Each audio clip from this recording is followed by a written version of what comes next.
com a cooperação líder. Estava previsto um primeiro ponto com a apresentação de trabalho desenvolvido pelos municípios dos territórios parceiros com as nominações da CPLP e um segundo com a apresentação de iniciativas de cooperação nas áreas da cultura, ensino e qualificação.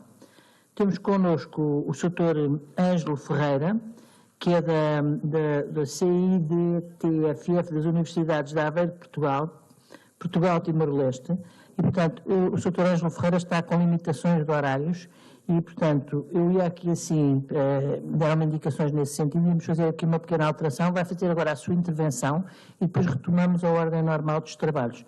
Vou pedir a cada um dos intervenientes agora de tarde para conseguirmos ver se recuperamos algum tempo, se as intervenções podem ser de 10 minutos, que era para podermos, portanto, no fundo, dar sequência a isso. Agora, o Sr. Ângelo, o Sr. Ângelo Ferreira, ia-lhe pedir então o favor de passar a sua apresentação, de subir ali assim para o púlpito e fazer a sua apresentação. Online, eu peço desculpa, julguei que não era. É muito moderno.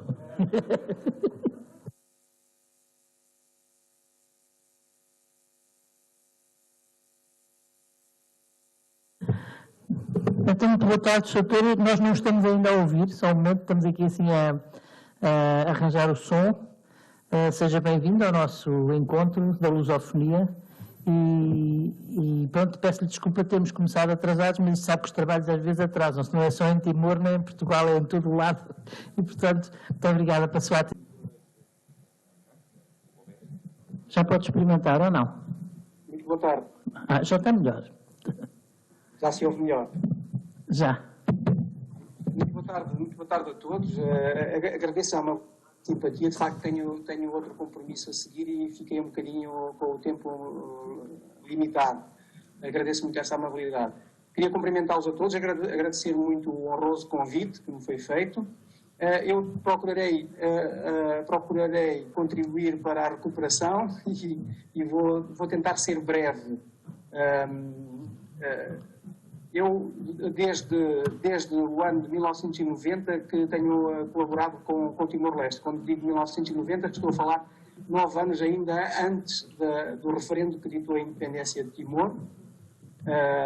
Claro que essa cooperação era uma cooperação diferente, era uma cooperação com a causa da independência de Timor-Leste, não é? Mas ela também serviu para eu ganhar alguma experiência e algum conhecimento. Eu vinha hoje, sobretudo, partilhar essa experiência, alguns tópicos dessa experiência, porque eu, com facilidade, atrasaria muito mais o encontro, porque quando começo a falar sobre Timor-Leste e a cooperação com Timor-Leste, posso estar horas a falar, posso estar dias a falar, na verdade. Portanto, vou tentar ser sucinto e trazer alguns contributos para a reflexão sobre a cooperação com os nossos países irmãos da CPLP, neste caso particular com Timor, e alguns cuidados que eu julgo serem realmente muito importantes na cooperação. A minha experiência pós-independência de Timor-Leste passou por uma presença de 4 anos em Timor. Eu fui o representante da FUP, da Fundação das Universidades Portuguesas em Timor-Leste, e coordenei localmente a instalação de cursos de ensino superior em língua portuguesa, na Universidade Nacional de Timor-Leste. Depois regressei a Portugal, mas continuei a cooperação com Timor na Universidade de Aveiro, colaborando quer com a Universidade Nacional, quer com o Ministério da Educação de Timor-Leste, fazendo parte da equipa liderada pela professora catedrática aposentada Isabel Martins, da Universidade de Aveiro, do Departamento de Educação, num projeto que desenvolveu o currículo do ensino secundário em vigor, os programas das disciplinas, naturalmente, e os materiais didáticos, guias de professor e manuais de aluno para o sistema, são aqueles que estão em vigor atualmente em Timor. E depois tive outras experiências que não vale a pena aqui referir. Eu creio que na cooperação, se me permitem, eu não vou dizer talvez nada de novo para os participantes deste encontro, que são pessoas experimentadas e experientes, mas esta é a minha reflexão e são os meus cuidados. Uma vez o professor Adriano Moreira dizia, em resposta a um ouvinte de uma conferência sua: "Ó, senhor professor, isso é óbvio que disse Ele disse, pois isto é óbvio, mas nunca é praticado. Eu acho que aqui entre estes parceiros, até porque conheço a atividade dos parceiros aqui em causa, ainda que superficialmente, mas sei que isso não é assim, é praticado, mas eu queria deixar este sentimento que é para mim das coisas mais importantes na cooperação. A primeira é identificar parceiros sólidos. Aquilo que me foi dito que havia alguma dificuldade com o Timor era na identificação de parceiros, e eu percebo essa dificuldade, porque temos que olhar ao contexto local, conhecê-lo bem, ou dialogarmos com pessoas que conheçam bem o contexto local e que nos encontrem os parceiros sólidos e idóneos, porque o contexto é ainda confuso em Timor-Leste, é um país muito recente, com dores de crescimento naturais, com um ambiente internacionalizado muito competitivo, muito politizado, onde inclusive existe uma controvérsia permanente sobre a decisão oficial da escolha da língua portuguesa como língua oficial e, portanto, desde logo a cooperação vive neste contexto em que é preciso ser-se muito cauteloso e sábio.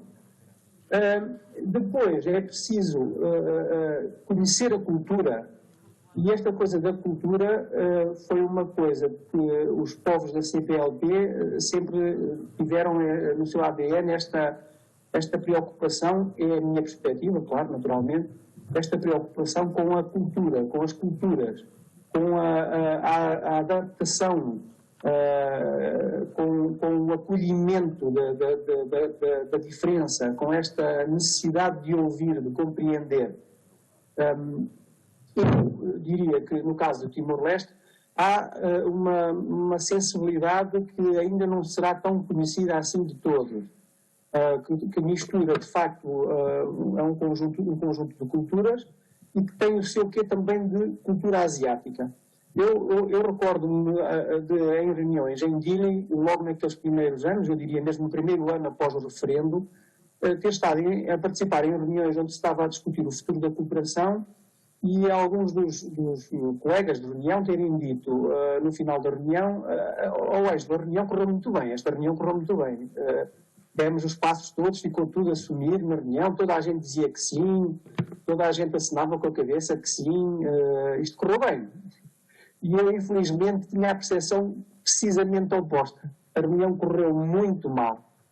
Correu muito mal porquê? Porque a maior parte dos parceiros europeus que estavam nessa reunião tinham um jeito de falar, de intervir, que era muito afirmativo, excessivamente afirmativo. Não era no sentido de indagar a opinião dos parceiros timorenses.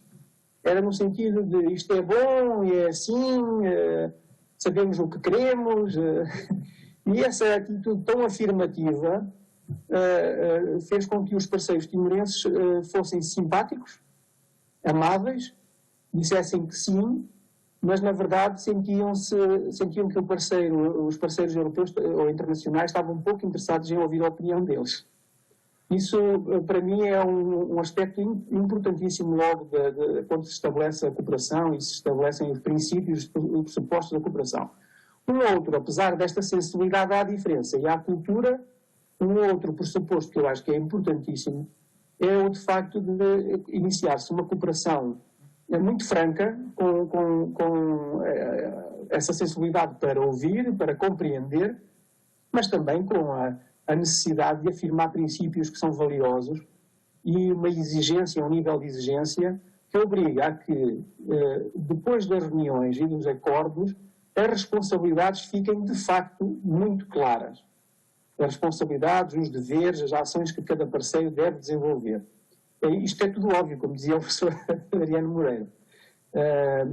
Mas nem sempre é fácil de implementar. Em Timor aconteceu muitas vezes isto. Os parceiros europeus, quando o interlocutor timorense dizia, por exemplo, os senhores conseguem equipar esta escola? Creio que a minha ligação ficou instável. Não sei se me estão a ouvir. Estamos a ouvir bem, estamos. Obrigado. Os senhores conseguem encontrar-nos financiamento para equipar esta escola? E a boa vontade dos parceiros europeus, neste caso, levava-os a dizer não será assim uma coisa tão difícil, vamos ver se conseguimos. Ora, aqui a correção nos termos, o rigor nos termos é essencial, porque na cultura, por exemplo, na cultura timorense, o facto da pessoa assumir que vai ver, que vai testar, mas que não é difícil, talvez não seja difícil, isto não é apenas entendido como nós entendemos, no nosso contexto, no nosso quadro mental e cultural, é entendido como uma promessa. Eu estou a dar aqui pequenos exemplos, eu podia falar disto durante muitas horas e de muitos outros exemplos. São apenas alguns para mostrar a importância da cultura, da compreensão das culturas, da capacidade de ouvir e de compreender e de dar tempo ao parceiro que se exprime de maneira diferente para que possa emitir a sua opinião, o seu ponto de vista. Uma das coisas que acontecia nessas reuniões era que, rapidamente, quando o parceiro timorense estava a fazer uma questão, a colocar uma questão, ou a abrir um ponto de vista, era imediatamente interrompido, porque nós temos muito esse jeito nas reuniões de falarmos por cima dos outros. Não é por mal, é uma forma muito acelerada de estar. Nós vamos rapidamente completar o ponto de vista, a frase que a outra pessoa estava a dizer. Isso naquela cultura não é nada positivo. Impede-nos, de facto, de saber a verdade, de ouvir e compreender a verdade. Portanto, isso nunca acontece, como nunca acontece um outro aspecto, que é, quando discordamos, devemos ter sensibilidade asiática, porque as pessoas não podem perder a face. Dizer a uma pessoa, desculpe, mas eu discordo totalmente do seu ponto de vista, você não está a ver bem, não concordo nada com isso está errado.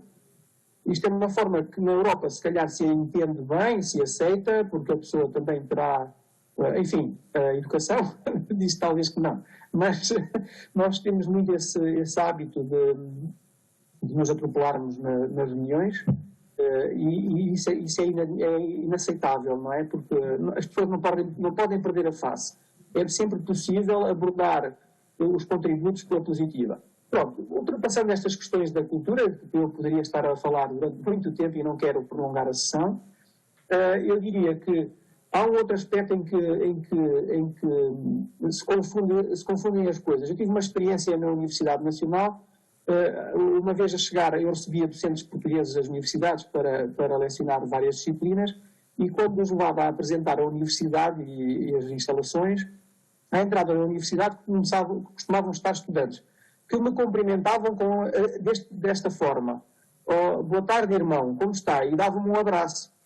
Eu dirigia o programa e os docentes portugueses, depois, a sós, diziam-me assim: você está a conduzir muito mal isto, porque essa proximidade com os estudantes vai levar a faltas de respeito e a quebra de regras com muita facilidade.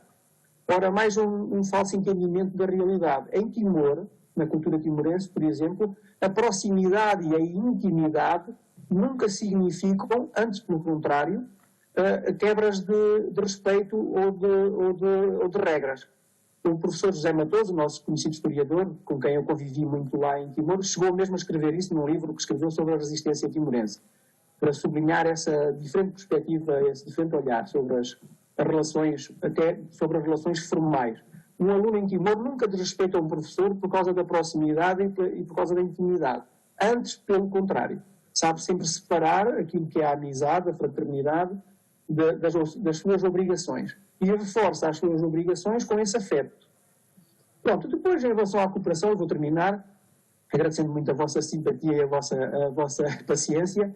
Eu acho que na cooperação com Timor, além de saber identificar os parceiros, idóneos e capazes de levar por diante os projetos de cooperação, é muito importante, de facto, ouvi-los para desenvolver projetos que sejam efetivamente de mútuo interesse. Eu aqui ia brincar um bocadinho com um professor que tive de filosofia que dizia que uma vez perguntaram a um rapaz se ele tinha casado por amor ou por interesse. E ele tinha dito que tinha casado por amor porque não tinha interesse nenhum. E ele disse, bem, isso é capaz de durar pouco, tem que haver interesse. Eu também sou a favor na cooperação de amor, com certeza, de muito amor, mas tem que haver interesse mútuo e tem que ser claro, os parceiros da cooperação, todos beneficiam da cooperação. E isto, quanto mais for aceito e assumido abertamente, mais probabilidade de sucesso existe, na minha opinião. Para terminar mesmo, há um aspecto que eu acho determinante na cooperação e que procurei sempre, enfim, dirigir o meu caminho por esse pressuposto. Quando estava em Timor, isto para mim era sagrado. Respeitar a soberania dos países onde se está a atuar e as pessoas, e a soberania das próprios interlocutores, das pessoas com quem estamos a atuar. Esses princípios fazem com que a cooperação seja efetivamente um sucesso para ambas as partes. Muito obrigado, peço desculpa se me estendi demasiado. Muito obrigada, Sr. Professor. Eu é que peço desculpa que na sua apresentação foi um bocadinho precipitada e não o apresenta corretamente. Portanto, o Sr. Professor é investigador do Centro de Investigação em Didática e Tecnologia da Formação de Formadores. Tem responsabilidade de investigação, tem esta missão na área da educação, produzir conhecimento, tudo isso que nós aqui ouvimos, que saber entender também em termos humanos e pessoais, para além da língua, e portanto eu acho que isso tudo é muito importante e muito obrigada pela sua intervenção. Muito obrigado. Permita-me apenas colocar-me ao dispor, sempre ao dispor, do que puder ser útil. Só isso. Muito obrigada. Portanto, agora íamos seguir então a ordem de trabalhos que estava definida e a chamar, portanto, os intervenientes nesta primeira apresentação do trabalho desenvolvido por municípios dos territórios parceiros com juminações na CPLP e, portanto, chamava para virem aqui assim para a mesa, penso eu, se o quiserem fazer, o Sr. Presidente da Câmara Municipal da Albergaria Velha, o Sr. António Loureiro, o Sr. Presidente da Câmara Municipal da Ribeira Grande, Santo Antão, Cabo Verde, o Engenheiro Orlando Delgado e também o Sr. Presidente da Câmara Municipal de Torres Novas, o Sr. Pedro Ferreira, que neste momento penso que ainda não está, mas mais daqui a bocado talvez venha.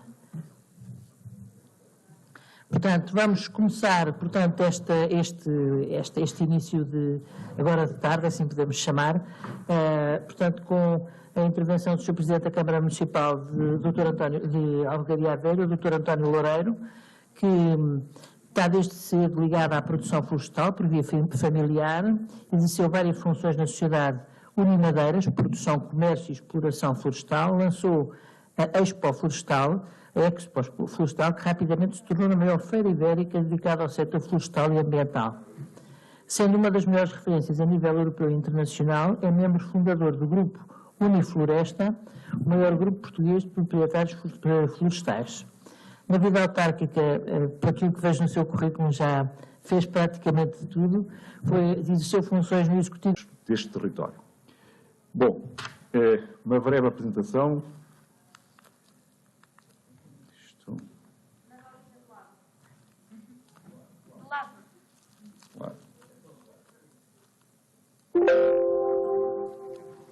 Isto estão tantos botões que... Isto é só rodar, aí no botão do lado. Isto só tem música. Peço desculpa, estas novas tecnologias...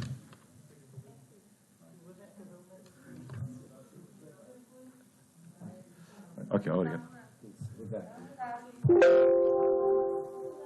Ok, obrigado. Peço desculpa por este atraso, já perdi aqui 30 segundos. Bom, vou ser então mais breve. Agora não estava nada. Não aparece aqui atrás, mas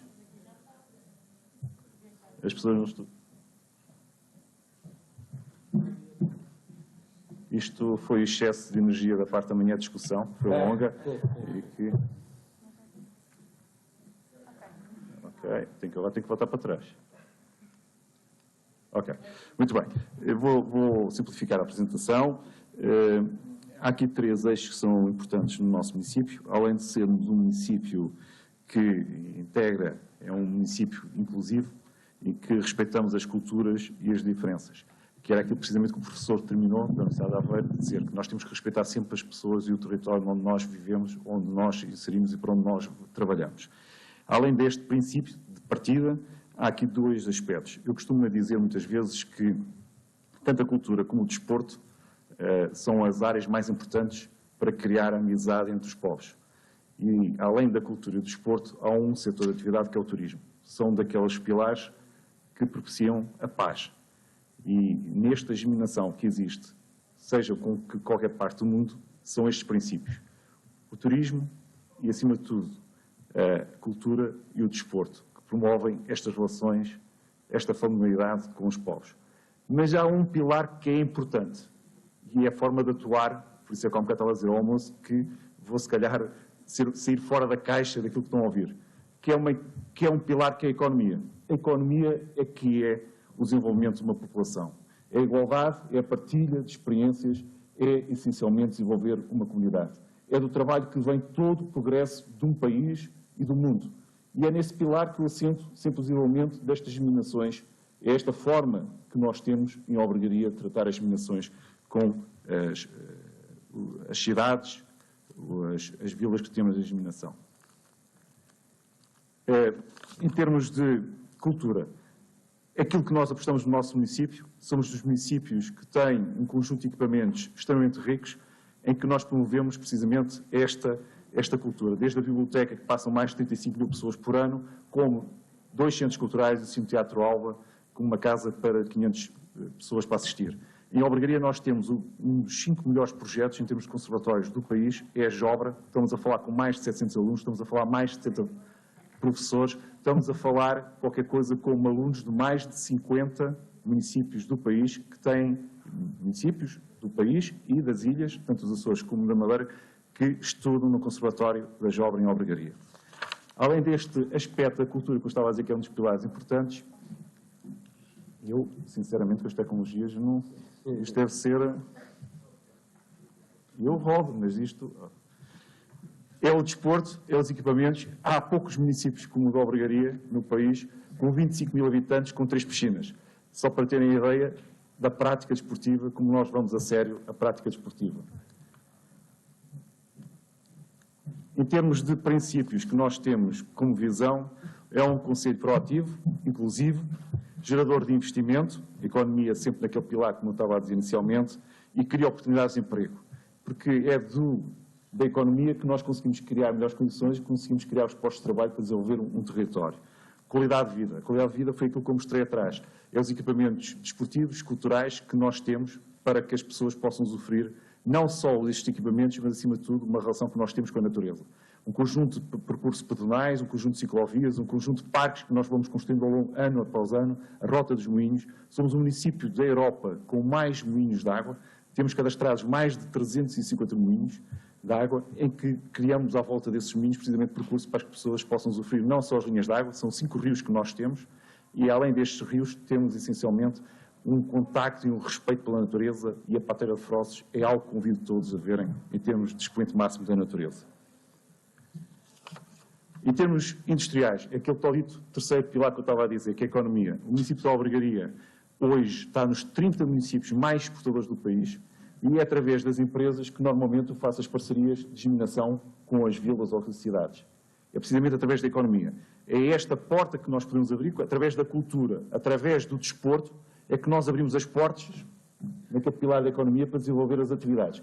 Porque é estas parcerias, apoiando os empresários, que nós levamos, promovemos, criamos redes, criamos pontes com as cidades germinadas, em que nós utilizamos depois os empresários que investem nessas cidades, que investem nessas localidades, que levamos depois materiais e podemos levar boas práticas e experiências, trocar experiências, sempre na perspectiva de respeitar quem está lá naquele território também. Em termos de um extrato económico, 60% das empresas obrigadas são industriais mesmo, moldes, reparações e manutenções de máquinas, equipamentos, produção de equipamentos, atividade mecânica e plástico.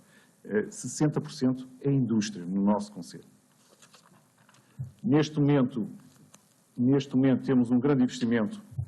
Ao fim de 20 anos voltamos a adquirir terrenos, o município, e neste momento temos um investimento, adquirimos 2,1 milhões de euros de terrenos, e neste momento temos um projeto que foi lançado de concurso da construção de mais um novo arruamento de 1000 metros. São 25 lotes que vamos criar, e neste momento, mesmo de pandemia, é com muito agrado que digo que estes terrenos já estão todos comprometidos. Os 25 lotes já estão comprometidos.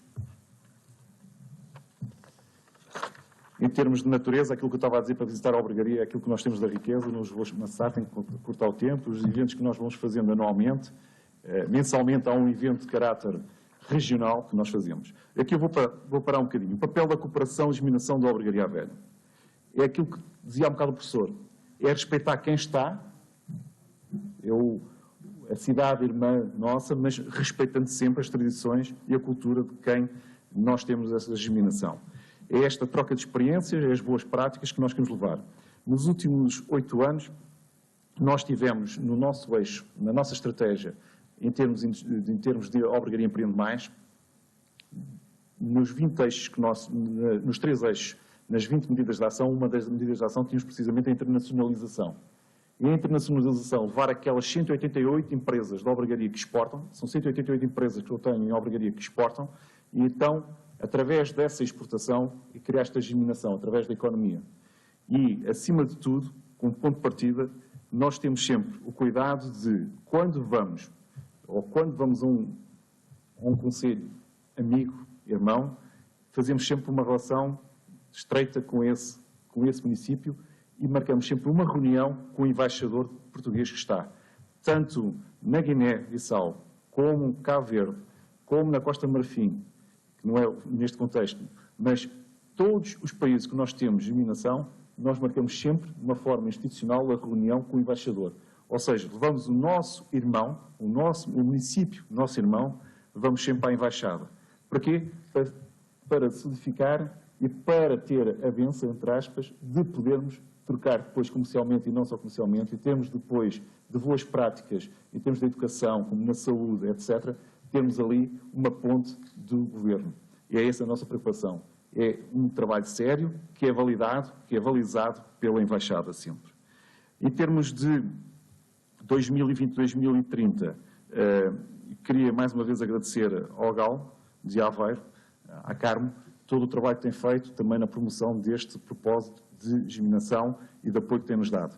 Porque tem sido através do GAL que nós temos promovido os nossos produtos endógenos e autóctonos que nós temos no nosso território. E aqui também é importante nós não só promovermos, mas assim valorizarmos aquilo que produzimos no nosso território e podemos exportar e podemos levar aos nossos irmãos.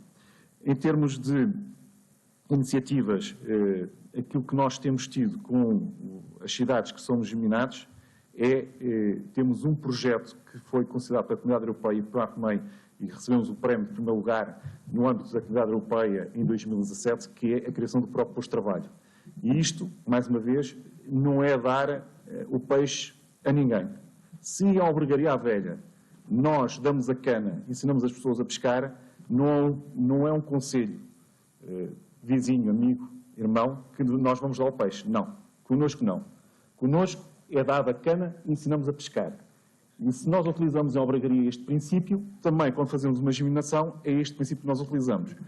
O regulamento que nós temos municipal da criação do posto de trabalho é aquilo que nós aplicamos nessas cidades nossas irmãs.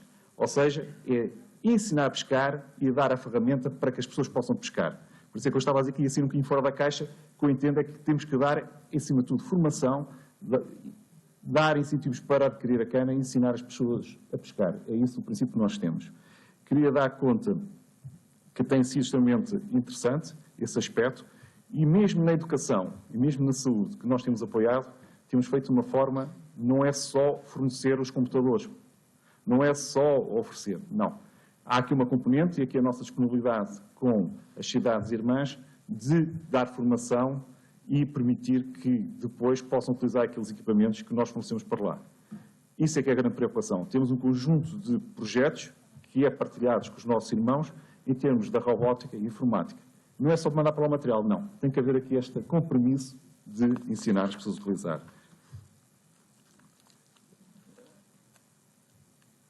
Isto o almoço fez mal, cara. Aqui são 2 exemplos. Um foi com uma cidade irmã, na Guiné-Bissau, que foi o fornecimento de equipamentos, em que, mais uma vez, tivemos a parceria de empresários. Uma outra também que nós temos privilegiado com as nossas cidades irmãs é também a visita. Aqui é uma visita do ex-presidente da República de Moçambique, é um conjunto de empresários de albergaria.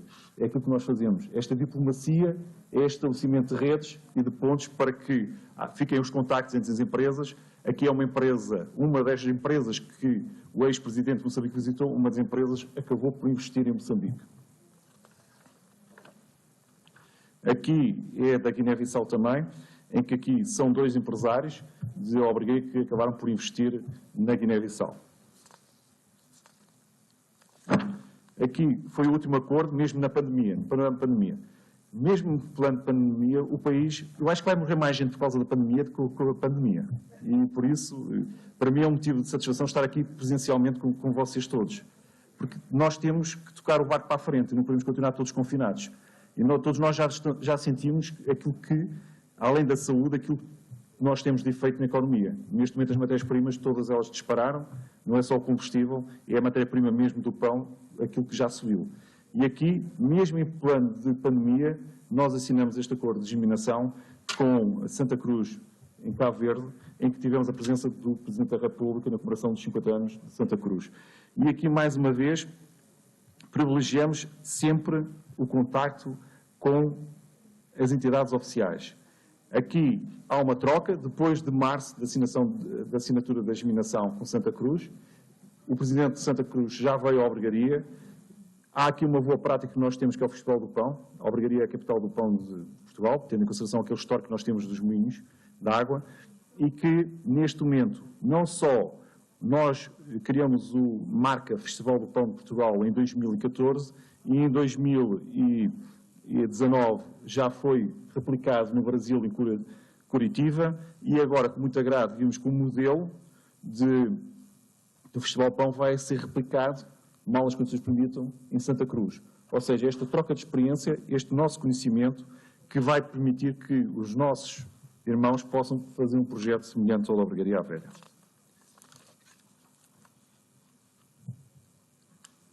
O problema é meu, não é do computador. Aqui, Costa do Marfim, que foi acompanhado mais uma vez o Presidente da República, aqui tem um agrado, é com agrado. Quando assinamos o acordo bilateral com Costa do Marfim, não estavam lá 30 empresas. Não estavam 30 empresas. 6 empresas eram da Albergaria. É para perceberem quando eu ponho a tónica de que tem que ser através da economia que nós temos de estabelecer estas parcerias. Não eram 30 empresas, 6 eram da Albergaria. É esta a perspectiva. Fazemos uma discriminação, sim senhor, com uma cidade lá. Mas lá está, sempre a componente comercial. Um empresário da Albergaria já investiu lá. Foram 6 empresas que nos acompanharam, uma já está lá a investir. E através da empresa nós conseguimos mandar material e conseguimos estabelecer essa parceria, essa cooperação, mas através da economia. Bom, eu não vou perder o tempo a mostrar-vos o filme é magnífico, fica o desafio para verem o filme que nós tínhamos para apresentar, visitem a Albergaria quer receber-vos todos vocês, como também todos os nossos países irmãos que nós temos. Bem-ajam a todos, muito obrigado mais uma vez pelo convite.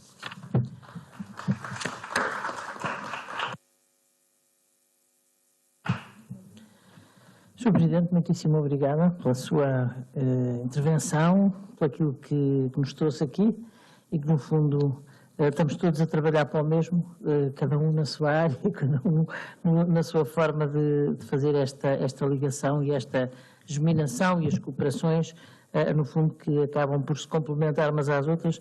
Na prática, na teoria, acabam por não ser porque não vão em conjunto, portanto, nem sempre vão articuladas, porque se fossem, seria muito melhor. Mas, portanto, agora vai usar a palavra o Sr. Presidente da Câmara Municipal da Ribeira Grande, Santo Antão, Cabo Verde, que vai ser online, é? Não? Vai ser presencial. Eu peço desculpa, não consigo acertar. É o almoço, é o almoço. O almoço foi muito pesado, foi muito pesado. Eu não estava a ver, peço desculpa. Portanto, o Sr. Engenheiro Orlando Delgado é Presidente da Câmara Municipal da Ribeira Grande, natural de Tanque. Orlando Delgado exerce o 5º mandato na Presidência da Câmara Municipal da Ribeira Grande. Desempenha desde 2005 esse cargo e é licenciado em Engenharia Civil. Foi coordenador do Gabinete Técnico Intermunicipal de Santo Antão. Em toda a sua carreira profissional viu-se sempre envolvido em projetos relacionados com o desenvolvimento e o bem-estar socioeconómico dos ribeira-grandenses. É ainda Presidente da Associação dos Municípios de Santo Antão. apresenta agora neste encontro a experiência de disseminação do município da Ribeira Grande com Torres Novas. Portanto, agora estamos aqui nos seus parceiros. Se faz favor, Sr. Presidente. Muito boa tarde a todos. Eu acho que tenho o trabalho duplamente facilitado. Primeiro porque o nosso Ministro das Comunidades fez uma intervenção que abarcou um pouco de forma transversal também a disseminação entre Torres Novas e Ribeira Grande. Segundo, porque depois do almoço ninguém está com paciência para aturar para muitas conversas. Daí que eu acho que estamos facilitados. Eu tinha preparado uma apresentação, mas na ótica dos DEL, ou seja, das boas práticas entre daquilo que é o desenvolvimento local, né? E aquilo que nós fazemos também em Cabo Verde. Eu queria começar por cumprimentar o meu colega, caro presidente da Câmara da Albergaria, o caro colega também presidente da Câmara de Miranda do Corvo, né, que aqui está entre nós, o senhor presidente da DIRN, senhores presidentes e responsáveis das diversas associações, e dizer que foi com muito agrado que nós aceitamos esse convite de estar aqui hoje em Torres Novas, uma vez que Ribeira Grande esteve sempre no epicentro desse mesmo projeto, ou seja, do projeto da lusofonia, projeto que esteve sempre à frente o nosso amigo Jorge, e que muito bem conhece Ribeira Grande, e que permitiu que muitas atividades fossem realizadas a nível do nosso Conselho. Ribeira Grande e Torres Novas têm uma das disseminações mais antigas de Cabo Verde. Só é superada pela Câmara de Oeiras com São Vicente, que de facto é a mais antiga em termos de Cabo Verde. É uma disseminação que, como disse o nosso Ministro, que na altura também era Presidente da Câmara, estamos em 27 anos de disseminação. E ao longo desse período sempre procuramos, de facto, primar por aquilo que foi dito aqui pelo nosso Presidente da Câmara Municipal da Albergaria, ou seja, que a disseminação deve efetivamente assentar-se nas pessoas, ter em conta aquilo que nós temos em cada um dos nossos municípios e desenvolver aquilo que nós consideramos ser mais-valias. E foi nesse sentido que a disseminação entre a Câmara Municipal de Ribeira Grande e de Torres Novas há muito se extravasou o âmbito institucional. Nós, na Ribeira Grande, já recebemos, de facto, delegações ou embaixadas, vamos assim chamar daqui, de Torres Novas, de todos os setores, desde dos grupos musicais, passando pelas equipas de futebol, passando também pela parte empresarial, como foi dito aqui. Eu acho que a essência de uma disseminação, de facto, está nisso, não é de dar ou receber, mas sobretudo de fazermos com que, a nível das nossas comunidades, e comunidades implica a parte associativa, mas também implica a parte empresarial. E neste momento temos muitos empresários de Torres Novas que estão não só em Santo Antão, mas também a nível de Cabo Verde, com pequenos e grandes projetos. E hoje, quando venho a Torres Novas, eu me sinto verdadeiramente em casa, conheço as pessoas, dialogo com as pessoas, para além do Presidente da Câmara, as pessoas no dia a dia conhecem de facto essa relação de disseminação que existe entre esses dois municípios. Nós, na disseminação, elegemos alguns pilares que nós considerávamos importantes. O primeiro pilar foi a proteção civil. Nós, na altura, há 20 anos atrás, em Cabo Verde, não se falava em termos da proteção civil. E se hoje temos a Corporação de Bombeiros Voluntários, a primeira corporação de Cabo Verde, foi efetivamente graças a Torres Novas, nesse processo de formação, como foi dito aqui, o nosso saudoso comandante Paiva, que já era um filho da Ribeira Grande, e esteve lá durante muito tempo e criou mesmo da base a nossa Corporação de Bombeiros, deu toda a formação à nossa corporação e a partir daí nós, a Câmara Municipal, conseguimos avançar com os equipamentos, com outros parceiros e mesmo também com a Câmara Municipal de Torres Novas, daí que o primeiro pilar e que é efetivamente reconhecido dessa germinação entre a Câmara Municipal de Torres Novas tem a ver com a proteção civil. O segundo pilar tem a ver com a educação. Eu apraz-me registrar os depoimentos que foram aqui feitos pelas pessoas da Ribeira Grande, pela formação que receberam, mas também a nível da formação profissional.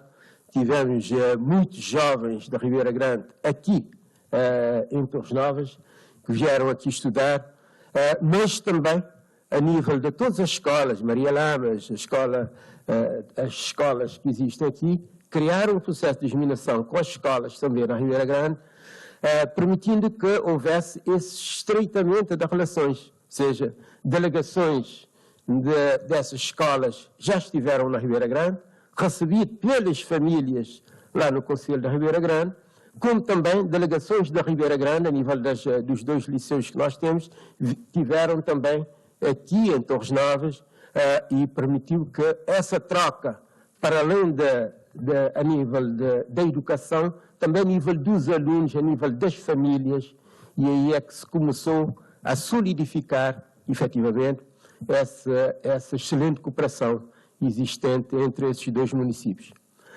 O terceiro pilar tem a ver com a cooperação descentralizada. E aqui tenho que dizer uma palavra a DIRN, que, sem dúvida, tem sido um dos expoentes máximos em termos de aproximação de Cabo Verde a Torres Novas, e não só. Né? A DIRN já participou, por exemplo, nas feiras gastronómicas que nós fazemos lá em Cabo Verde, e levou, digamos, várias associações daqui e que permitiu, de facto, participar com produtos, a exposição de produtos daqui de Torres Novas e de Portugal, aproximando. Eu acho que o Jorge, quando fala com as pessoas, quando as pessoas falam pelos nomes, porque ao longo desse período, o Jorge mesmo esteve lá algumas vezes, mesmo como formador, e em várias áreas permitiu que, a nível da cooperação descentralizada,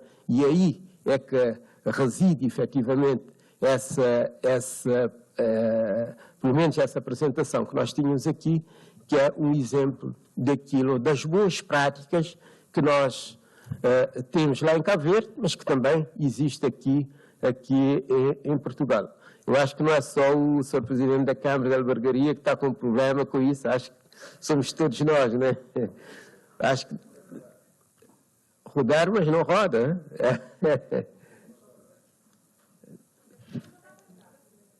Não sei se...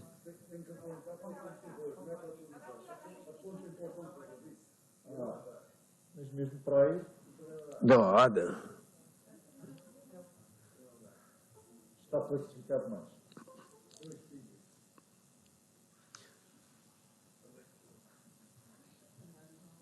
Acho que está mesmo com problema.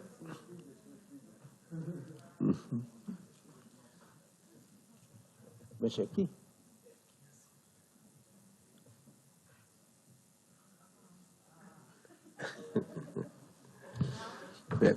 Afinal, o problema não é nosso.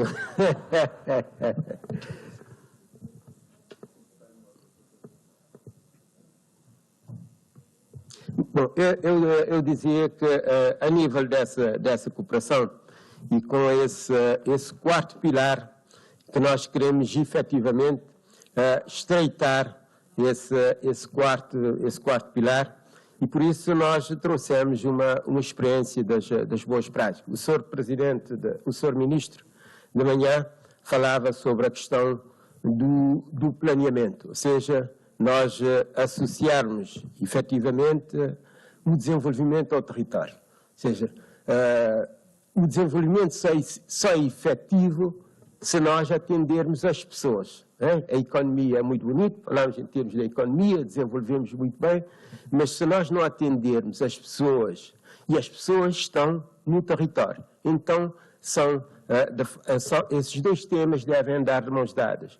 Foi nesse sentido que nós, uma das experiências boas que nós temos a nível de Santo Antão, foi a elaboração de planos. No primeiro momento, o plano de desenvolvimento da Ilha de Santo Antão, com o envolvimento de todos os parceiros. No segundo momento, nós avançamos para a elaboração do plano municipal do desenvolvimento local, para que todos os parceiros pudessem não só participar na sua elaboração, na feitura do plano, mas também na própria execução desse mesmo documento.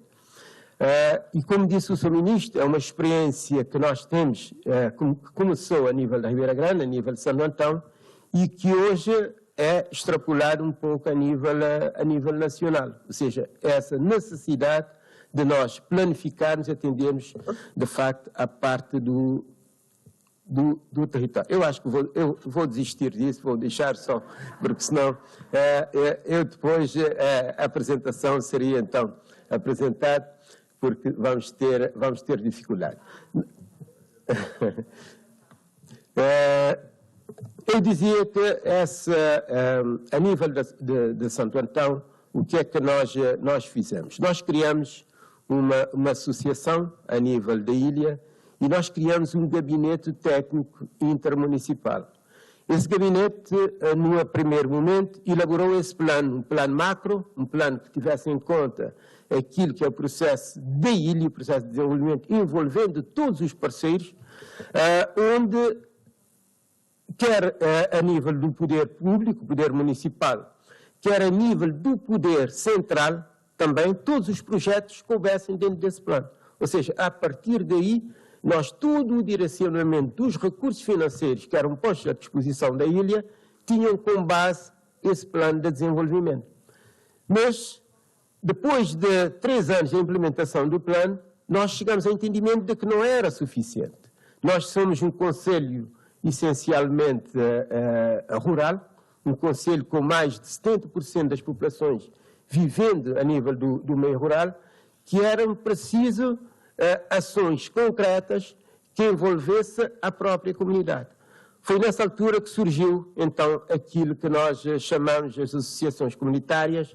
Hoje tivemos aqui um testemunho no caso da Associação de Ribeirão, mas temos mais de 40 associações comunitárias, um pouco por todas as localidades. No fundo, é uma estrutura que está na localidade, que não é eleita, mas que tem esse papel de apoiar, em termos do processo de desenvolvimento, apoiar o poder público, as câmaras municipais e os governos, mas também identificar aquilo que são as ações consideradas prioritárias. E, de facto, com essa elaboração desses planos macro, com esse plano também a nível local, permitiu que todos pudessem efetivamente envolver. E nós tivemos um terceiro eixo, que é a questão do orçamento participativo, que aqui em Portugal eu acho que não é muita prática, mas que nós entendemos que muitas vezes o Presidente da Câmara, durante as campanhas, você faz o seu programa e promete muitas coisas, mas muitas vezes essas coisas não vão de encontro àquilo que é a real necessidade das comunidades. Foi nesse sentido que nós avançamos com a questão dos orçamentos participativos, levando as pessoas a que pudessem participar efetivamente na escolha das ações que consideravam prioritárias em cada uma dessas comunidades. E isso teve efetivamente um grande reflexo, e nós, a ilha de Santo Antão, acabou por ser, de facto, um exemplo que, em 15 anos, com taxas de desenvolvimento muito baixas, acabou por ser um exemplo com as taxas mais altas a nível do próprio Cabo Verde, porque passamos a ter, as instituições começaram a dar credibilidade à própria ilha, ao próprio município. Ou seja, os parceiros de desenvolvimento chegavam, a partir do momento que nós apresentávamos o plano e sabemos o que é que queremos efetivamente, não, isso é que nós vamos financiar. E nós tivemos, de facto, parceria, no caso de parceiros bilaterais, que era a nível de Portugal, de Luxemburgo, da Holanda, mas sobretudo a nível dos empresários, que começaram a ter essa confiança para que nós pudéssemos ter esses níveis de desenvolvimento lá onde nós encontramos hoje. Ainda temos muitos problemas, porque de facto, sendo uma ilha rural, sendo concelho com muitas dificuldades, mas em termos dos indicadores, nós estamos muito acima daquilo que é a média nacional. Daí que era essencialmente isso, dizer que nós comungamos daquilo que foi dito aqui em relação ao processo de germinação. Espero que, a nível das associações comunitárias, possam continuar esse excelente trabalho, porque, de facto, o desenvolvimento tem que ser feito a todos os níveis. A nível bilateral, hoje de manhã tivemos aqui os representantes, quer de Cabo Verde, quer a nível de Portugal, fazem o seu trabalho. A nível das germinações, que estou aqui com o Sr. Presidente da Câmara de Albergaria, com o meu colega, Presidente da Câmara de Torres Novas, também com o Sr. Presidente da Câmara de Miranda do Corvo, fazemos o nosso trabalho a esse nível das germinações e a esse terceiro nível, a nível das associações comunitárias, a nível das organizações da sociedade civil. Eu acho que é um campo vasto que vai ajudar também em termos desse processo de desenvolvimento e que nós, os próprios poderes públicos, no caso de Cabo Verde é assim, permitem-nos que possamos mesmo subcontratar determinadas ações ou atividades às próprias associações comunitárias. Isso facilita, porque estão no terreno, podem acompanhar com mais facilidade, sabem qual é a real prioridade nessa zona, ou seja, a contratualização de determinadas ações, quer na parte da gestão, quer na parte da execução física dessas mesmas ações, poderão ser contratualizadas a essas associações. Eu acho que isso permitiu a que Cabo Verde desse um grande passo. Para terminar mesmo, dizer que Cabo Verde reconhece que de 92 a essa parte, ou seja, com a criação do poder local, com as organizações a nível do poder local, permitiu que nós dessemos um salto em termos de desenvolvimento integrado e que todas as pessoas pudessem participar de forma efetiva desse mesmo processo. Um bem-aja à organização desse encontro e espero e desde já predisponho para que o próximo seja em Cabo Verde e na Ribeira Grande. Muito obrigado a todos.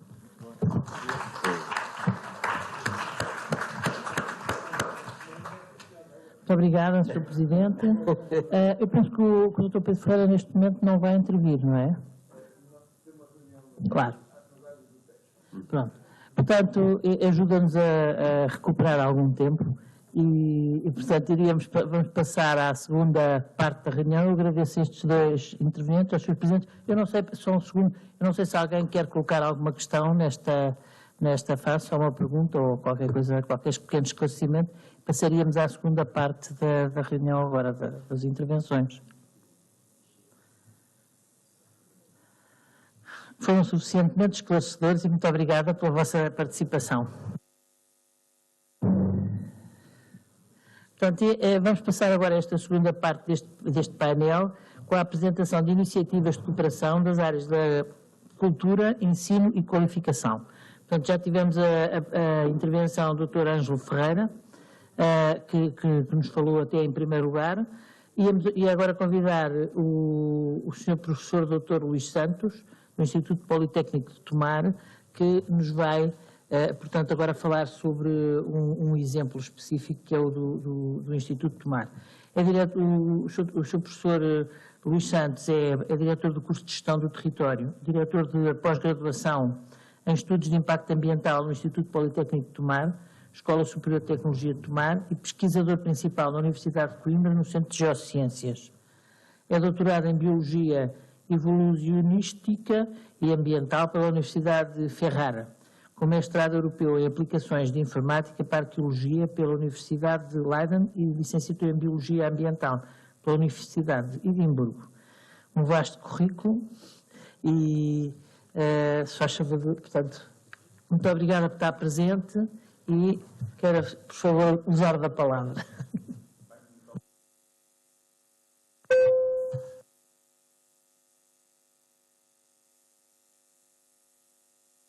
Ok. É este, ok. Isto com 2 botões é difícil. É os 50-50. Muito obrigado à senhora Presidente da Mesa.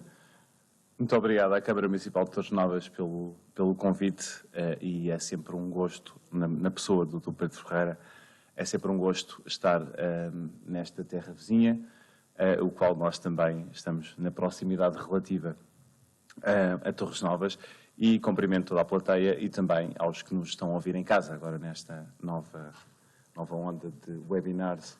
Portanto, fazemos também essa situação. Bem, hoje foram referidas aqui foram feitas várias intervenções de extrema relevância, em particular quando falamos na diáspora, são questões muito importantes. No entanto, na minha visão enquanto investigador e enquanto académico, não existe apenas uma diáspora, existem várias diásporas. Mas não entremos por essa discussão. Nas várias diásporas, eu obviamente sou um académico e creio e acredito na educação e também por isso estou aqui hoje a representação da academia. A educação é o pilar fulcral daquilo que são as comunidades. A sociedade que abdica ou deixa de investir na educação, e não só na educação cooperativa, naquilo que é a educação regional, naquilo que é a educação territorial, nacional, identitária, daquilo que é a nossa língua em particular, embora eu tenha feito um currículo no estrangeiro, mas voltei, fiz o percurso inverso da maioria dos biólogos colegas. Creio que a educação se encontra exatamente no pilar daquilo que é a essência da evolução das comunidades. A comunidade e os países que abdicam da educação entram em processo de ruptura, seja ela financeira, seja ela educacional, seja ela cultural. Portanto, sem perder mais tempo, obviamente, eu tenho aqui uma apresentação que era para ser feita em 15 minutos, mas eu tenho aqui a fazer da mesa já a dizer que, de facto, eu tenho um tempo reduzido. Portanto, obviamente, eu vou passar aqui alguns slides muito rapidamente. Isto é rodar, se eu percebi. Será que é rodar? É preciso formação.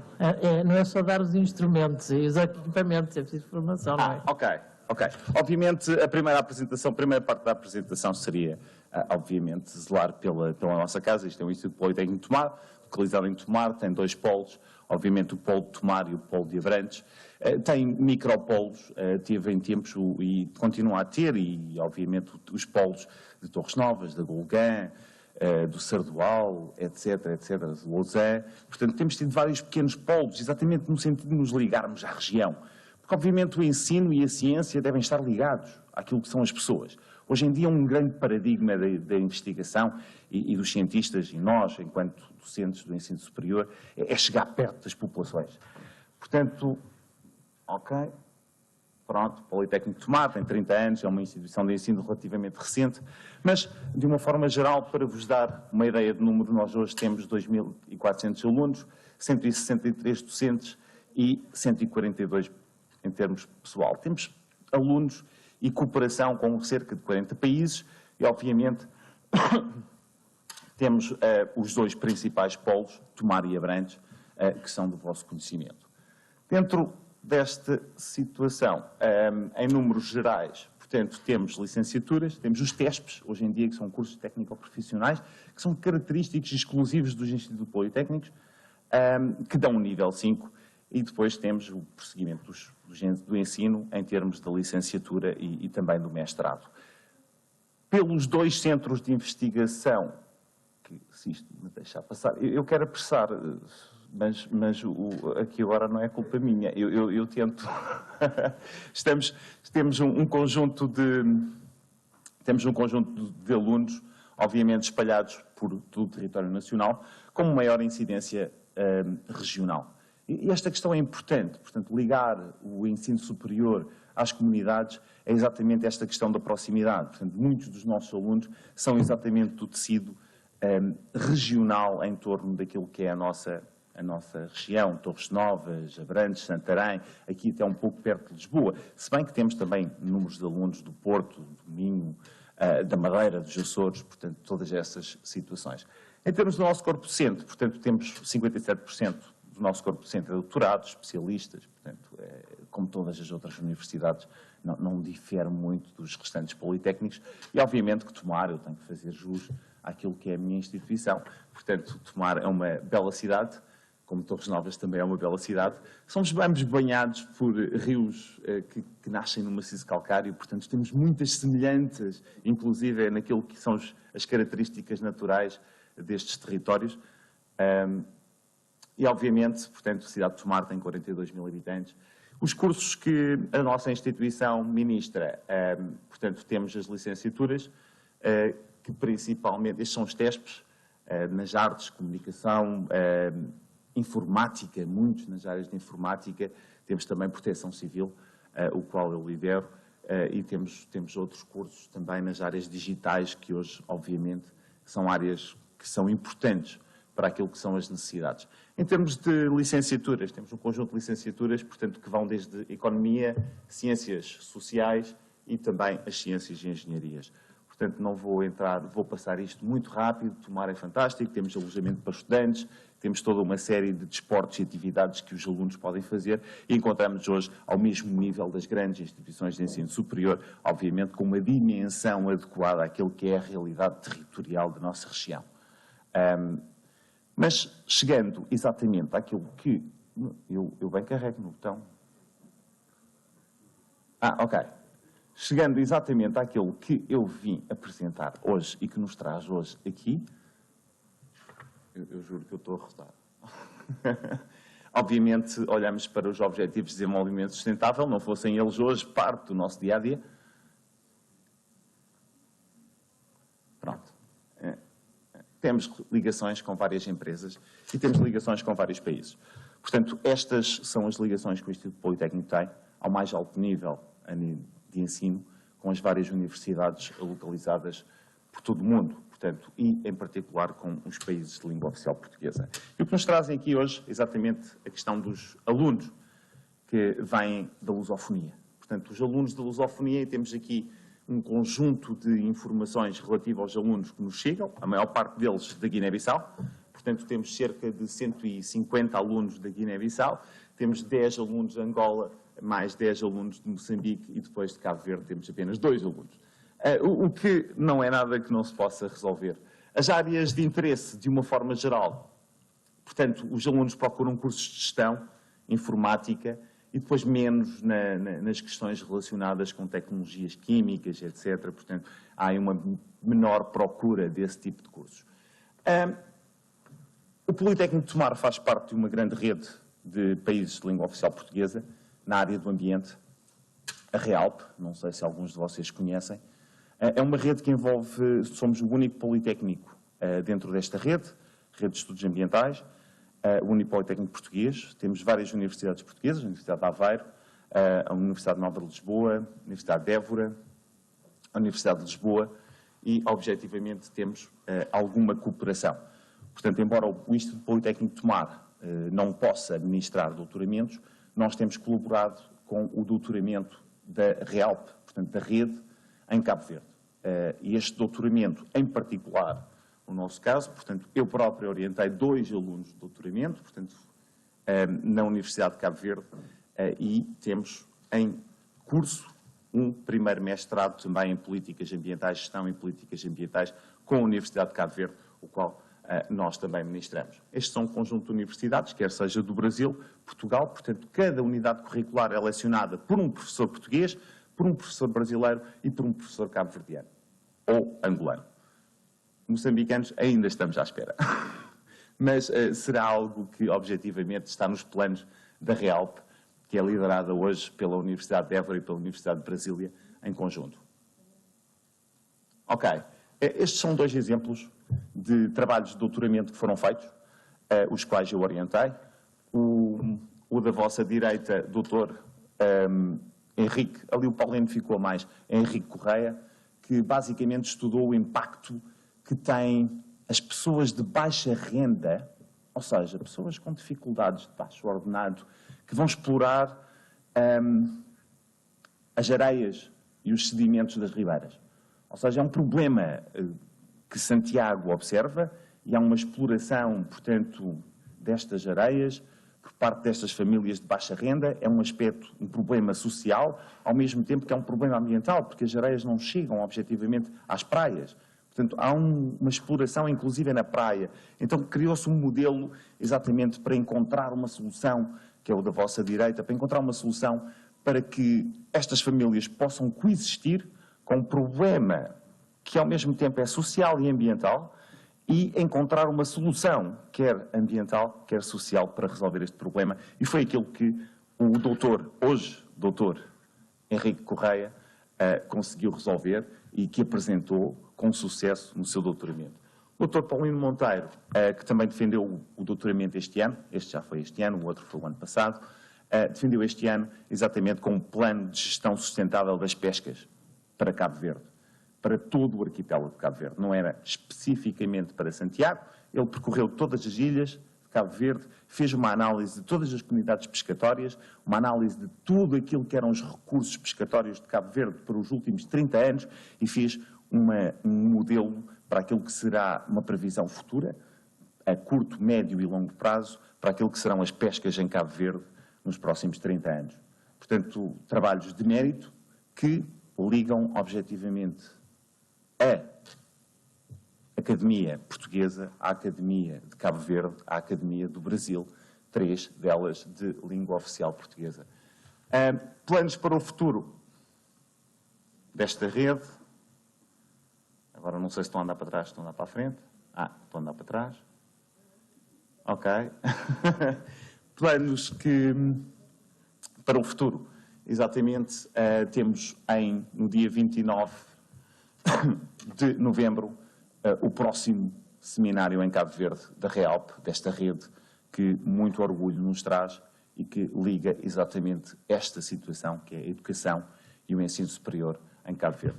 Temos outra situação que, embora não esteja diretamente ligada, é um mestrado Erasmus Mundus, o qual Tomar colabora e para o qual, devido à nossa ligação com Cabo Verde, abrem-se janelas especiais. E quando falamos em janelas especiais, estamos a falar, são alunos de todo o mundo, é um mestrado de extrema importância, considerado de categoria por parte da União Europeia, portanto, de excelência, aquilo que a União Europeia gosta de ouvir, é um mestrado de excelência, qualquer pessoa se pode candidatar, mas existem, para Cabo Verde, exclusivamente, bolsas para os alunos que quiserem fazer este mestrado sobre paisagens culturais, com diplomas assinados por 3 universidades europeias, portanto, de renome. Está aqui o mestrado, podem consultar online, podem se candidatar, aqueles que estiverem interessados, e de facto têm tido estas janelas de oportunidade para Cabo Verde, que infelizmente ainda não houve nenhum aluno de Cabo Verde, por muita insistência que nós tínhamos com a Universidade de Cabo Verde, ainda não houve nenhum candidato de Cabo Verde para esta situação das paisagens culturais. E agora, muda. Ok. Pronto, vou passar a outro projeto que nós temos. Este é um projeto RISE, o qual envolve estudos de montanha. E depois nós perguntamos, estudos de montanha, como é que isto vai meter a situação de Cabo Verde, dos países de língua oficial portuguesa? Embora o Brasil esteja envolvido, obviamente, com a Serra Atlântica, terá também Cabo Verde algum interesse. Está no futuro e nos planos futuros o estudo da Serra da Malagueta, porque montanhas em ambientes insulares são algo que, para a vertente ambiental, é de extrema importância. Portanto, são de extrema importância estes ambientes insulares, os quais, em Cabo Verde, devido aos endemismos particulares destas ilhas, há muita coisa por descobrir e há muito trabalho por fazer, também nos aspectos culturais. Depois, em termos de propostas para o futuro, foi feita uma candidatura, submetida a semana passada, para fazer um mestrado, um novo mestrado de Erasmus Mundus, também sobre regiões de montanha, e neste caso de regiões de montanha derivado do projeto Island, para fazer aquilo que nós pretendemos na Serra da Malagueta e trabalhar em conjunto com a Universidade de Cabo Verde para conseguir exatamente esta situação. Ora, resumindo isto, hoje falamos aqui também de canas de pesca e ensinar a pescar. É interessante, é muito interessante. Mas o ensinar, eu acho que essa é a palavra-chave de todo este processo. Portanto, se nós conseguirmos passar a mensagem e trazer aquilo que é a Academia de Cabo Verde, e agora lanço um repto, já que estamos aqui, é pena não estar aqui a Sra. Ministra para ouvir isto, em tempos foi-me dito, se nós somos tantos a falar esta língua, porque é que na Academia eu tenho que competir com os demais em artigos em inglês?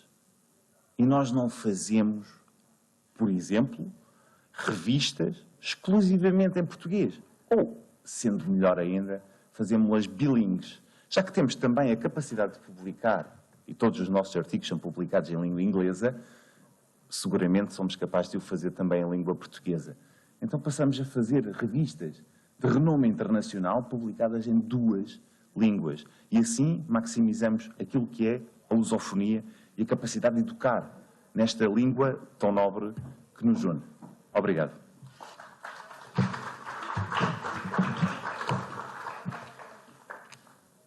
Muito obrigada, incluindo pelas suas sugestões. E, portanto, neste momento, trouxe-nos aqui uma série de exemplos e de trabalhos que estão a decorrer em relação às questões do ensino e do conhecimento, no fundo, que é isso que nos interessa. E portanto, quero-lhe agradecer experiências, julgo que estamos cada vez mais a encontrar aqui pontos de convergência, que elas já existem no terreno, estamos aqui a discutir isso, temos que depois encontrar outras formas de ir mais longe, que é isso que nós gostaríamos todos de poder fazer, que era conjugar mais eficazmente estes nossos esforços, que são muita gente e que muitas vezes são dispersos, e portanto acabam por não ter o efeito final que todos nós pretenderíamos.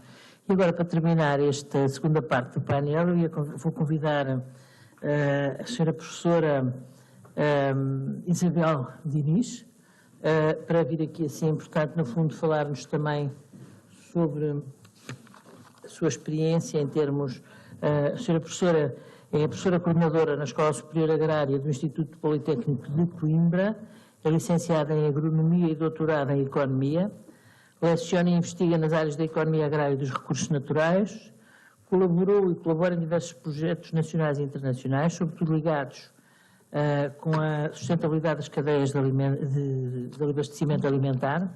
Está envolvida atualmente num projeto de cooperação que visa a melhoria das práticas pedagógicas nas escolas profissionais do norte de Moçambique e uma melhor ligação do ensino e da investigação às comunidades locais.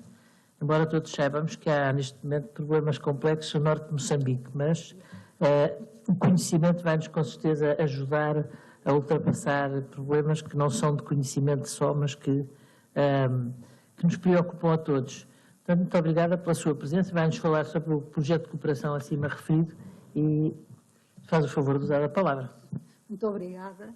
Eu queria cumprimentar todos os presentes e ausentes online e também agradecer muito a oportunidade que me foi dada para participar nestes encontros. É um gosto partilhar convosco alguma experiência que nós temos na Escola Superior Agrária de Coimbra relativamente à cooperação com países da CPLP. A nossa cooperação já tem... Pronto, eu sabia que isto ia acontecer. É onde é aqui? Para baixo, assim? Ah, ok. Tens de passar a fazer uma pequena formação antes de começar a usar a palavra. Os doutoramentos não chegam para isto, é preciso algo mais. Portanto, eu queria compartilhar convosco alguma desta experiência. A Escola Superior Agrária já há muitos anos que trabalha em cooperação com países da lusofonia Nós temos vários projetos relacionados com investigação, relacionados com o intercâmbio de docentes, etc. E eu trouxe-vos aqui alguns projetos que estão mais relacionados propriamente com cooperação, no sentido de estabelecer melhores práticas de ensino-aprendizagem, quer nos países onde nós vamos, quer também trazer lá, às vezes, algumas experiências interessantes que são desenvolvidas nesses países onde conseguem, com muitas dificuldades, às vezes, encontrar soluções criativas que depois também têm muito interesse para nós aplicarmos depois nas nossas próprias práticas pedagógicas. Portanto, eu tenho ali 2 projetos que já terminaram há algum tempo, foram em Angola, que na realidade tiveram como objetivo reestruturar, reequipar e criar currículos pedagógicos para institutos médios agrários. Temos depois um outro projeto em Cabo Verde, que não sendo um projeto propriamente relacionado com a educação, é mais um projeto de investigação, mas muitos dos seus resultados acabaram por ser incorporados em currículos de unidades curriculares lecionadas em cursos, portanto acaba por ter também alguma relevância com aquilo que eu estou aqui a falar. E depois vou falar-vos sobretudo sobre um projeto que tem aquele nome comprido e, portanto, eu vou só chamar OKP, está bem?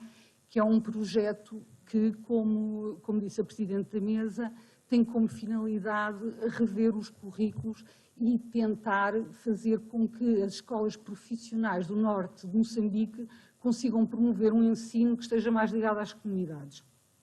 Este projeto é um projeto com 4 parceiros mais 3, eu já vou explicar o que é que eu quero dizer com isto, com 4 parceiros, um parceiro dos Países Baixos, que é o líder financeiro, lidera as questões financeiras e também as questões de execução do projeto. Depois temos a Universidade do Lúrio, que lidera em Moçambique as questões relacionadas com a execução do projeto, e depois 2 parceiros mais executivos, que é a Universidade Católica de Moçambique, que faz a ligação com os tais institutos médios de ensino médio agrário na sua área de influência, e depois o Instituto Politécnico de Coimbra, através da Escola Superior Agrária, cuja função essencial é promover algum apoio técnico, alguma transferência de conhecimento mais recente, alguma transferência de inovação não só para essas escolas de ensino médio, mas também para as universidades, e ao mesmo tempo tem uma grande vantagem, que é que nós falamos português. E os holandeses não, e portanto os holandeses de certa maneira entraram em contacto connosco, não só para nós prestarmos este apoio técnico, mas também técnico-científico, digamos, mas também para facilitar a comunicação e para facilitar o desenrolar do projeto. Ok. Portanto, só para fazer algum enquadramento, este projeto nasceu da disponibilidade de fundos por parte da agência financiadora, que é a NAFIC, que é uma agência de projetos ligada ao Ministério dos Negócios Estrangeiros holandês, e nasceu da necessidade sentida, sobretudo pela Universidade do Lúrio, de promover um ensino que estivesse mais próximo das comunidades. Os representantes que estiveram na elaboração do projeto desta universidade sentiam que muitos dos conteúdos estavam desatualizados, havia muitas vezes a tentação de se ir repetindo aquilo que se aprendeu anteriormente e não incluir grande inovação nos currículos das disciplinas, e, por outro lado, a percepção de que aquilo que se ensinava nessas universidades e que se ensinava nas escolas de ensino médio eram questões muito desligadas daquilo que eram as reais necessidades das comunidades. Não havia contacto com as comunidades, a relação, enfim, o feedback que as comunidades queriam dar relativamente às suas necessidades de inovação não chegavam às escolas e, portanto, havia aqui um grande desligamento entre estes 3 níveis. Por um lado, os agricultores, por outro lado, as escolas de ensino médio e, por outro lado, as universidades. E, portanto, o projeto tentava, de alguma maneira, articular tudo isto com a finalidade nobre, como ali está, de contribuir para eliminar a fome, para alcançar a segurança alimentar e nutricional, através da promoção de uma agricultura sustentável. E, portanto, o impacto de longo prazo que se espera obter com este projeto é, de alguma maneira, que o projeto tenha algum impacto ao nível do desenvolvimento da agricultura e ao nível da melhoria das condições de nutrição da população do norte de Moçambique, que é uma população muito afetada por questões de insuficiência alimentar, não é? Portanto, por questões de insegurança alimentar. O que é que se espera em médio prazo que este projeto, depois de terminado, passado uns anos, o que é que se espera que lá fique?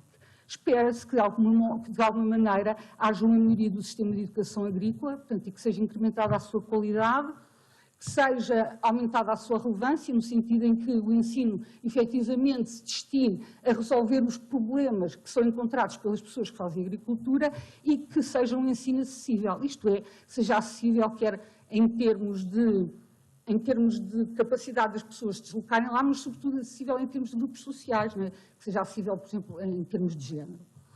Por outro lado, também se espera que haja o estabelecimento de parcerias sustentáveis e inclusivas entre as pessoas e as organizações que estão no terreno e, ao mesmo tempo, que haja uma melhoria da qualidade de docência que leva a que as organizações parceiras intervenientes, isto é, as universidades e as escolas médias, que a sua qualidade de docência melhore e que daqui a uns tempos isso seja notório. Só para vocês verem onde é que está localizado o projeto, portanto temos ali o norte de Moçambique, tem ali uma bolinha que não tem cor, porque no início era suposto termos 3 escolas médias, uma em Lixinga, outra em Majune e outra em Bilibiza. Bilibiza é no coração do conflito armado que está hoje a existir no norte de Moçambique, portanto, viu-se cedo que essa escola média não podia fazer parte do grupo de escolas e, portanto, ficámos com aquelas três escolas, Lixinga, Majune e Ribaue, que estão ali assinaladas com bolinhas cor de laranja. As bolinhas azuis referem-se às faculdades de ciências agrárias das 2 universidades parceiras. Portanto, como ali diz, o objetivo essencial do projeto, o objetivo específico, aquilo que se quer que exista quando nós sairmos do terreno, é que haja o estabelecimento de abordagem. Posso tirar um bocadinho de água aí? Para ficar com a garganta seca.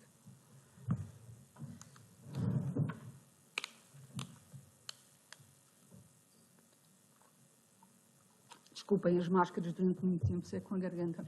E, portanto, aquilo que se quer que aconteça quando nós sairmos de Moçambique e daquela região é que se tenham conseguido estabelecer abordagens inovadoras e interdisciplinares nestes 3 institutos de ensino médio, que sejam centradas, sobretudo, na alimentação e na segurança alimentar e que sejam abordagens sensíveis ao género, que sejam baseadas nas necessidades das comunidades e que, de alguma maneira, sejam orientadas para o mercado, no sentido em que que se consigam estabelecer formas de escoamento dos excedentes que a agricultura familiar daquela região produz e que muitas vezes não consegue escoar e, portanto, acaba por se estragar, por se perder.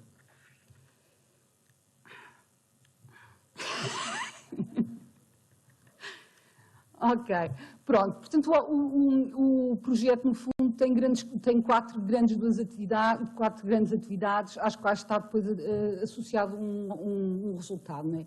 A primeira atividade que foi feita nos meses de janeiro e fevereiro de 2020, foi fazer uma espécie de diagnóstico da situação, portanto fez-se um levantamento das necessidades e um levantamento das potencialidades, elaborou-se um relatório, discutiu-se esse relatório com os stakeholders locais e depois, a seguir, o objetivo do projeto é passar para a constituição em cada uma das áreas daquelas escolas médias, o estabelecimento daquilo que se chama as comunidades de prática. Estas comunidades de prática, no fundo, são grupos de pessoas / instituições que têm algum interesse no desenvolvimento da agricultura da região. Portanto, vai incluir as universidades, vai incluir os estudantes, nas universidades os professores e os estudantes, porque isto é um projeto muito centrado nos estudantes, vai incluir as escolas médias, mas vai incluir também as comunidades locais, os próprios agricultores e empresas privadas que atuem na região junto do setor alimentar. Depois disso, o objetivo é desenvolver orientações que permitam atingir o tal objetivo específico que eu falei há bocado, portanto, fazer uma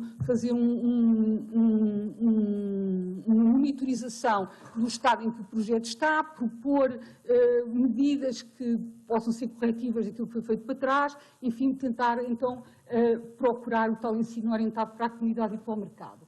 E depois, finalmente, fazer um plano final com o qual as instituições que estão no projeto se envolvam e no qual elas se revejam, de forma que o projeto não seja como muitos projetos de cooperação, em que assim que o projeto acaba, tudo aquilo que se fez cai por terra e, portanto, a sustentabilidade é muitas vezes reduzida.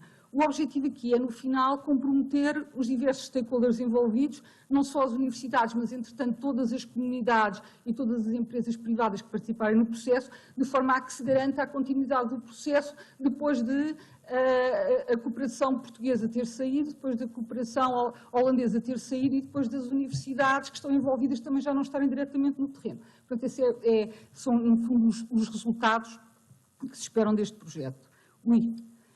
Portanto, só para ter uma ideia da evolução do projeto, portanto, o projeto começou em janeiro de 2020, o Output 1, que era o tal relatório de diagnóstico, foi concluído e depois, em fevereiro, começou a pandemia. E, portanto, todos os problemas relacionados com a mobilidade começaram a surgir e, portanto, a equipa europeia nunca mais pôde ir a Moçambique. E, portanto, o projeto não parou porque houve um dinamismo excepcional da parte dos parceiros que estão no terreno, portanto, quer a Unilúrio, quer a Universidade Católica de Moçambique, conseguiram, de alguma maneira, instalar as tais comunidades de prática, levar os alunos ao terreno, fazer reuniões com os agricultores, encontrar prioridades relativamente às temáticas que é necessário abordar, etc. E, portanto, houve um trabalho muito forte nessa matéria, mas, como é óbvio, houve coisas que não foi possível desenvolver porque é muito importante haver o contacto. E, portanto, nós digamos que, tendo em conta que só faltam 6 meses para o projeto acabar, que é para acabar em dezembro de 2021, o projeto está extraordinariamente atrasado porque o Output 2, não é, que era o estabelecimento das comunidades de prática, está em progresso, mas não está terminado. Há notícias de que provavelmente a ANAFI, que é a agência financiadora, irá alargar o prazo até ao final do próximo ano, mas, enfim, não há ainda garantia absoluta de que isso possa acontecer.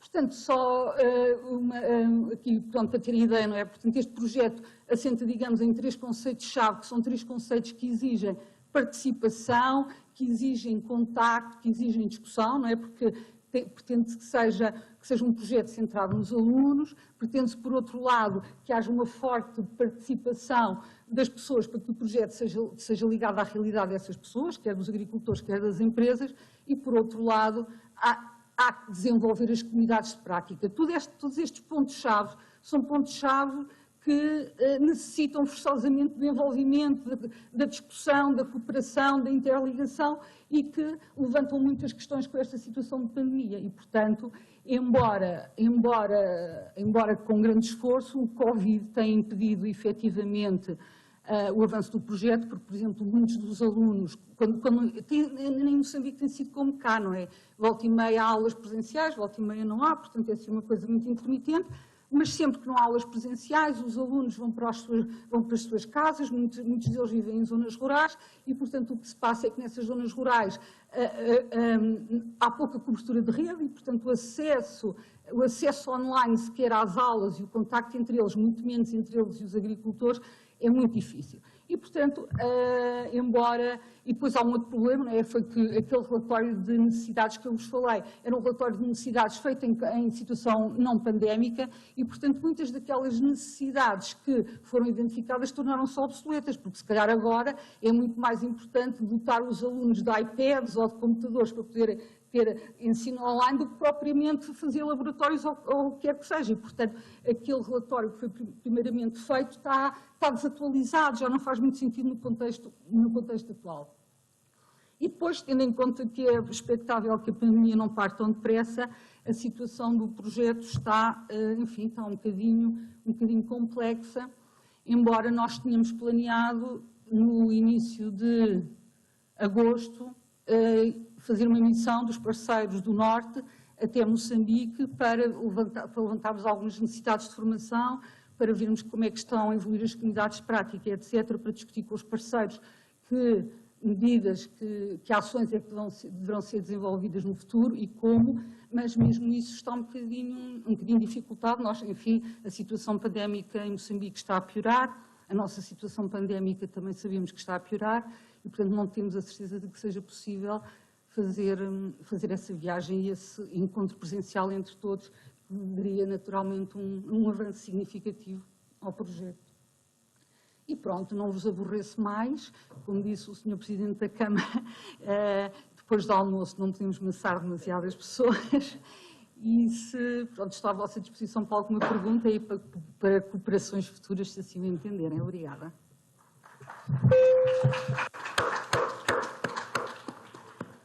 Muito obrigada, Sra. Professora Isabel Diniz, pela sua excelente apresentação. No fundo, nós aqui verificamos com todo este conjunto de apresentações a diversidade de trabalhos que estão em curso, a capacidade que cada um de nós isoladamente tem e outros em grupo para conseguirmos levar os projetos para a frente e que se tudo isto fosse devidamente articulado, mudávamos o mundo, tenho a impressão. Não é exagero, mas isto é o tal sonho que nós temos de ter na vida. E, portanto, muito obrigada pelas várias experiências, aos seus presidentes de Câmara, agora aqui assim aos seus professores, e a perguntar à nossa Assembleia se alguém tem alguma questão a colocar para, aproveitando a presença aqui destes dois oradores.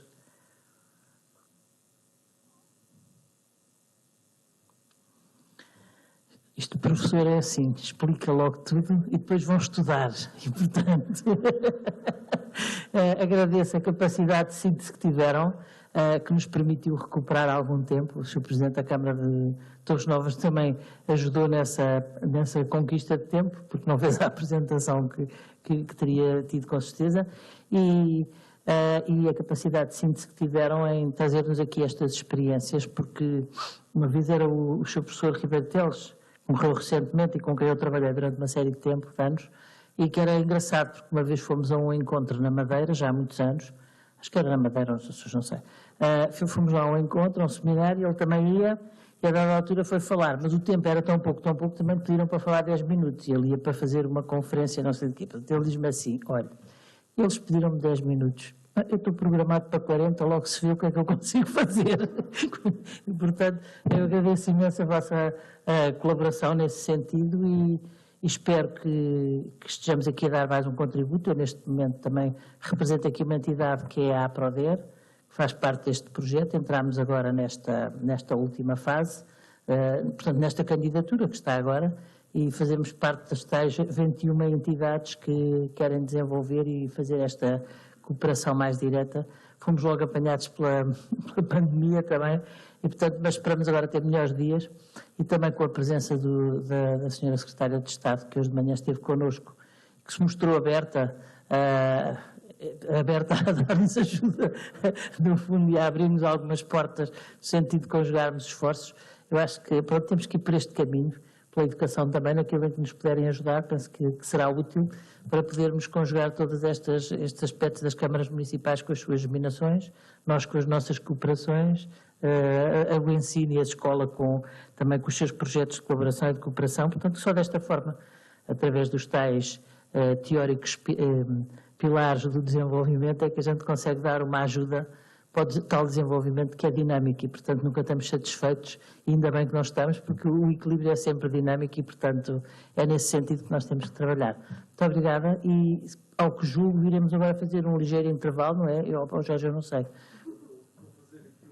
Pronto, ele vai agora dar instruções, eu já me vou ausentar. Obrigada.